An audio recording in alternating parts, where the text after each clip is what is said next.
Well, what I'd like to do is to start with my origin. My grandparents, because to me, I want to show the world what an Indian can do, coming from prisoners of war and going through the hardships they had in the Crow Creek and working for governors of South Dakota and the tribes of Standing Rock and all of it. That, I think, needs to be told. I agree. So where do we start? Well, I think you just start where you grew up on the Crow Creek Reservation. You could say a little bit about your father, grandfather. You could start out just kind of briefly with Minnesota, prisoners of war. Well, I'd like to start by saying something in Dakota. Please do. Say a prayer. Mitaki api, sante washana peshius api, opteri na wongda kapikta, anach taya anach uptapo, then I won't spehecha. I said, let's talk for a moment. What I have to say may be educational. Listen. I want to start by talking about my great-grandparents. They're prisoners of war in Minnesota in 1862. That is because of the Dakota Sioux uprising in Minnesota at that time. I want to just cover these briefly. And the uprising was caused because the government started to rig on its treaty promises to provide them with income and food and stuff like that to the people. Now, my ancestors living in Minnesota, that is a plush state. They lived along the Minnesota and Mississippi and its tributaries, and all of those are plush communities. But anyway, the uprising is historic, but it's history, and we got to keep it at that. But what I want to say is that my grandparents were incarcerated at Fort Snelling. I have a listing of all of my ancestors. The lady at Minneapolis, the St. Paul, gave me a whole listing. It don't mean a thing because I can't identify them all, Right. But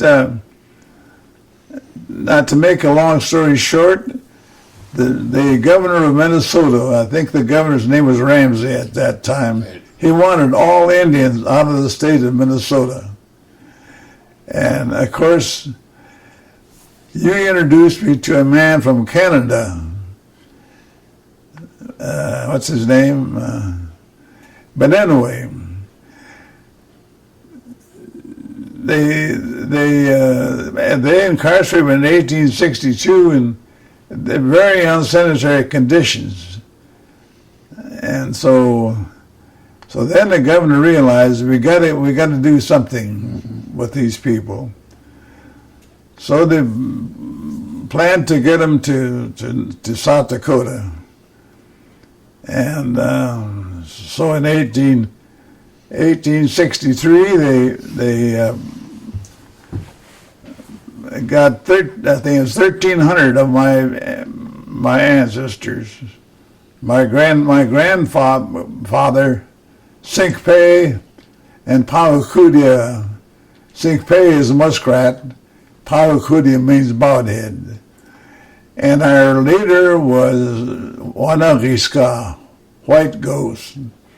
There was 1,300 in the group, put on barges, and they drifted down the Mississippi River to St. Louis. They changed those barges, and then they came up the Missouri to Crow Creek. and they were all dumped at the mouth of Wolf Creek and Crow Creek. I'm going to make reference here to World War II. The Japanese were incarcerated. They're impounded. Their homes were taken, their businesses and everything else. But the difference is those prisoners of war had good barracks, kitchens, everything.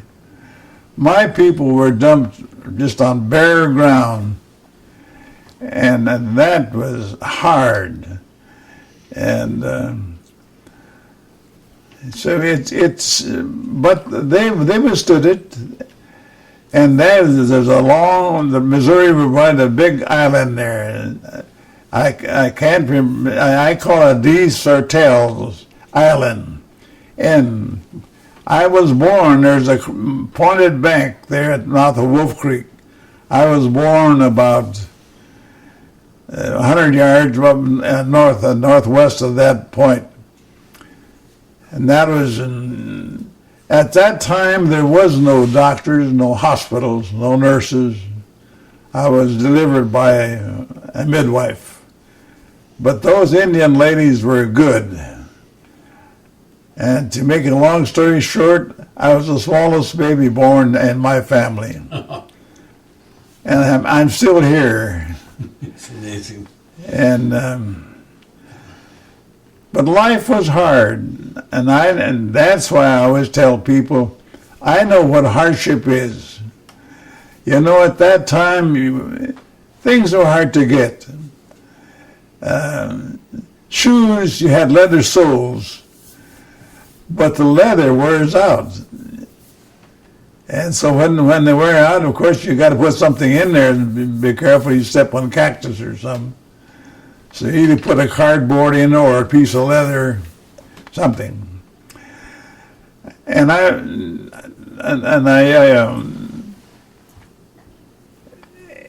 what we survived on was having rifles. And the smallest gun, the biggest gun I knew was 22, and that's a single shot 22. But you know, even those 22 bullets were hard to get because, as I said, my folks were hard up, so that they just didn't buy any amount. So we just got a little bit of box of 22 shells. And my dad said, use them carefully and make sure whatever you aim at, you get them, you know. But that showed us that we had to be frugal, and but when I grew up there, my father and my mother were good providers. Sure, it was hard. They did at that time. There was no electric lights, no forced air furnace, no indoor bathrooms, and no running water. And there was no doctors and no clinics. And the Army didn't permit them to hunt. But the man that I tell the people at Crow Creek to respect and remember is John P. Williamson. John P. Williamson was the first white boy born in Minnesota. And he grew up playing with the Indian kids and everything else. So he learned the language as well as any Indian child. And that man was the interpreter for these prisoners, the 1,300. You know, as of the 1,300 that made this trip to Crow Creek, 300 died. And right in those hills, above that pointed back, and then there's graves. And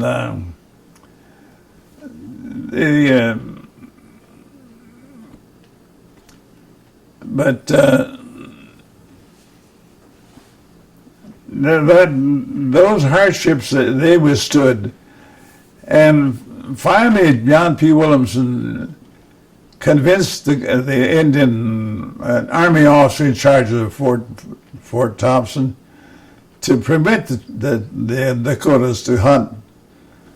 So finally he told Williamson, if you go with them and bring them back, I'll grant it. So John P. Williamson. And this, you'll find in the story of Brother to the Sioux, written by John P. Williamson. It tells about these details. It'll give you them in detail.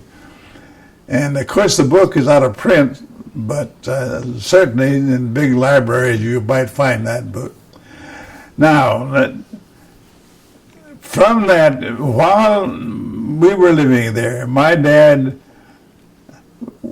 I always told my friend Marcella, we didn't have it hard because my dad and my mother were good providers. They found every way to get food food to feed us and everything else, and buy the things we need. And so that was life on the Crow Creek. And a lot of my brothers and sisters died as babies just because of the flu. They didn't know how to treat it or handle it, so they died. So you remember, Lyle, at the cemetery at St. John Episcopal Cemetery? Mm-hmm. My brothers and sisters are all buried there. Yep. It took a lot of bucks to put the grave markers there. You put monuments, but I did it. And that funeral company, I can't remember the company, said that is the biggest number of grave markers delivered at one spot at one time. Yeah. And it cost me money, but it gives me the memory and pleasure to know that I remember my loved ones. Yes. There you'll find all of my family, my grandfather, grandmother, my father, my mother, brothers, my sisters, all are buried at St. John's Episcopal Cemetery. And so, but now beside that, there was no schools. Though the schoolhouse I went to there at Crow Creek is called Pleasant View. It was just a one-room school, and in that one-room school they had one teacher and all the grades from primary up to 8th grade, and I think that those teachers did a darn good job, and I had good handwriting because we had what we call Palmer method, and I won pins for writing. Mm. And my teacher thought that, and she's buried at the Christ Cemetery, that is Kate Peterson. She was one fine lady.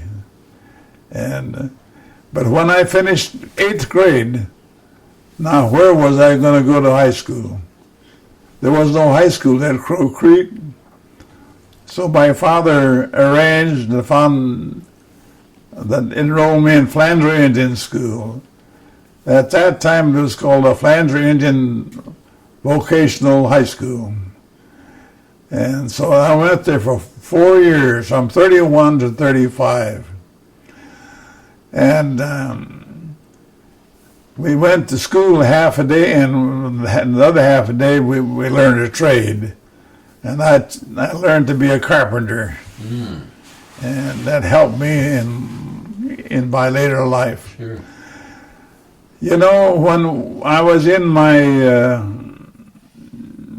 senior year, the instructor said, I'd like you to write an essay. What do you plan to do when you leave Flandreau, when you graduate? So what could I write? I said, I'm going home I'm going to get a job. I'm going to feed my aging parents.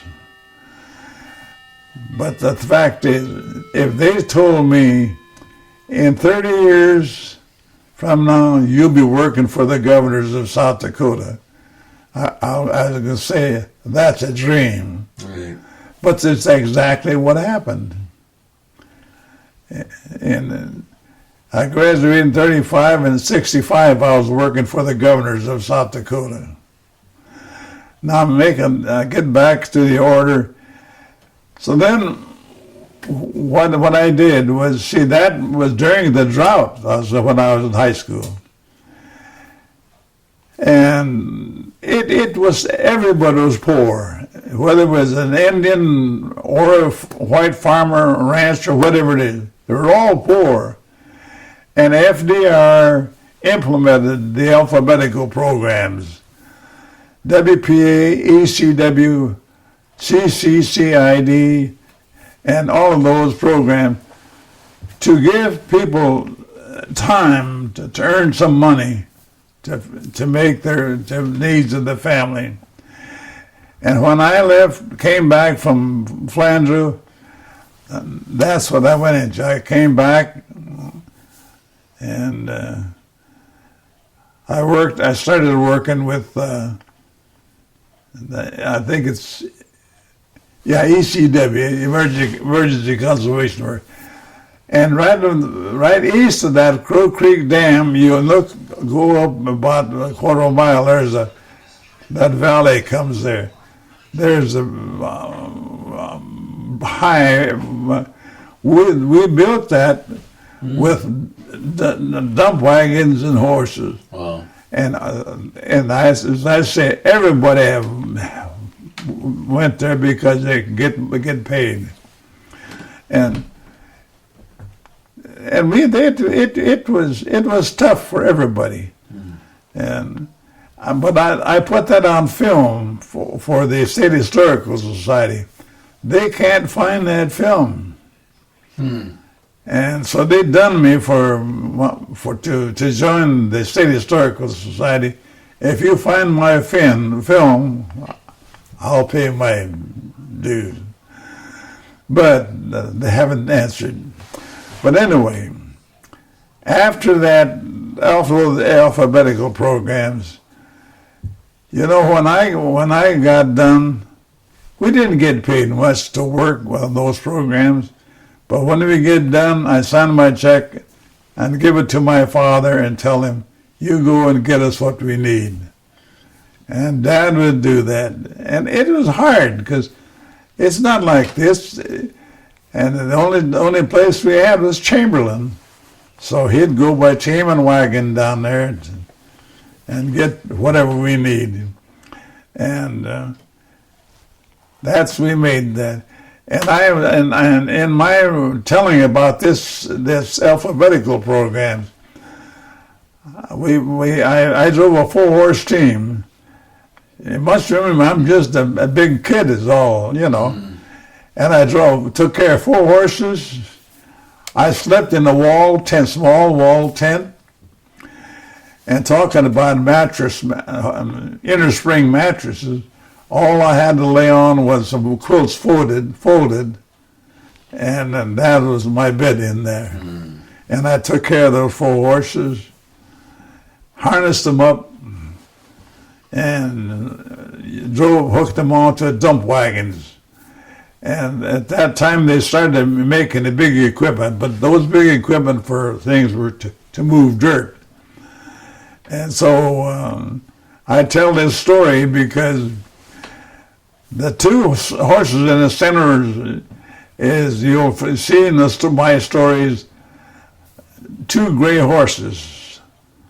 That was my father's name, Tashokahichota. And those were good, gentle horses and never abused. We tried to feed them the best we could. So when the outside horses, I bought those with my Sioux benefit when I was 18. And so, but they were kind of green broke, so So when I put that team dump wagon under the elevator, and the first dirt to hit the box, the horses took off. I'm telling you, I had this. It's like a rodeo. I went, and I kept it up till the horses got used to it. And this, you had to hold them against closer to the machine so they could fill the wagon with dirt.